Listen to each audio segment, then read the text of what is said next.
ummadda Soomaaliyeed ku soo dhawaada journalistkeenna kala caynta shawicati media fadlan sii share gareeya qodobkeenan maanta bishu ay tahay 30 bishii Janaayo 2022 aan ku soo qaadanayno wuxuu yahay ra'iisul wasaare Roble oo maanta u ambabaxay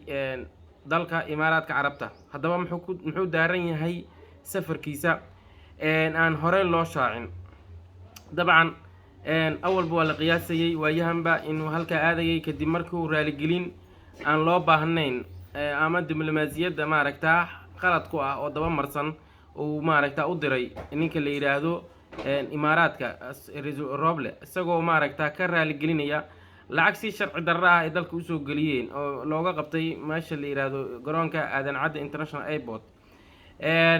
كاسو ما ركتاه يوم نفتر كود اللي قوم بحكمدين كري maaragta halka maxkamad laga saar lahaa oo ra'iisul wasaaruhu asoo ku xumeynaya maaragta farmaajo oo dawladnimada Soomaaliya iyo nasabnimada Soomaaliyeed oo halka ku burburiyay markuu halka uu tago safarku wuxuu daaran yahay sidii maaragta dawlad la kuuriyay saameys xoogan oo mug leh oo miisaan leh ay Imaaraadka ugu lahaan lahaayeen doorashada soo socota ama dhawaanahan ba dhici doonta ama xildhibaanada hadda la xoolayaaba golaha shacabka siday saameyn xoogan ay ugu lahan lahaayeen Imaaraadku wuxuu maaragta ku dadaalayaa in uu maaragta madaxweyne iska daar farmaajo inuu mar labaad soo laabtay sidoo karkaarka uu weydaarin lahaa oo wareega koowaad ba ugu reebay lahaa halka isagoo maaragta haduu alla ku roon yahay muddada uu joogaba 5 sano ahaydba dagaal kula jiray maaragta dawladda dhexe isagoo maaragta dawladnimada Soomaaliya cuuriyaaminay ninka la yiraahdo Roble oo looga bartay maaragta deelqaafsiya dawladeed deelqaaf maaragta diblomaasiyeed mar walbaba uu maaragta dawlad ku roon yahay meelo aan loo baahnayn uu istaago isagoo kaliya hodantiisa ay tahay in sidoo shilimaad u sameyn lahaa ama maaragta dawlad ku roon yahay xoogaa lacaga oo guryaha maaragta guriyo ku dhisan lahaa ayuu maaragta isagoo saas maaragta mar walba ku wajahan ayaa haddana Imaaraadkii maanta u bambaxay waxyaalaha maaragta loo sheegi doono oo lagu soo amri doono waxa kamid ah koow iyagoo maaragta isagoo loo sheegi doono musharaxa Imaaraadka uu wato balaan eegooda balaan biigooda balaan siigooda iyo maaragta nimankaas uu kala taageeri lahaa waa qodobka labaad oo ah in isaga xoogaa lacag la soo siiyo oo pocket money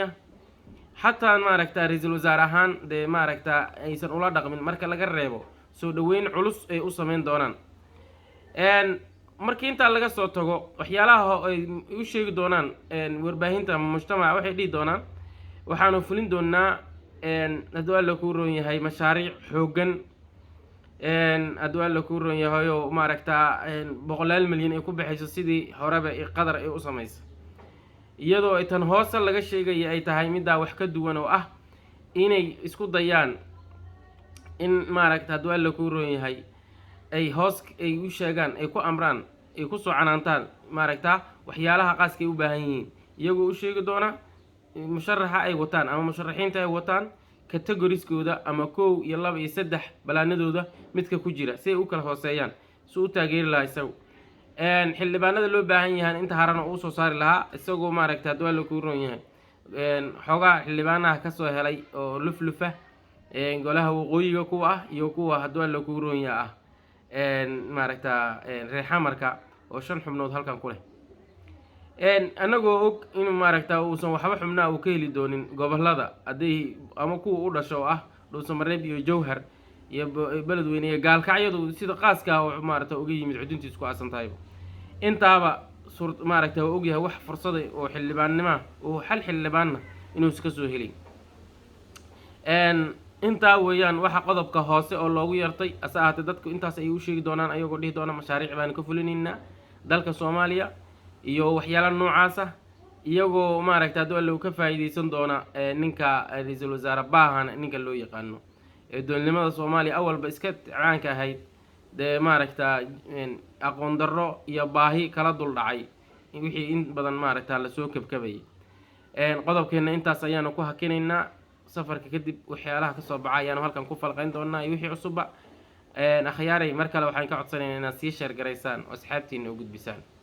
salaamantiin.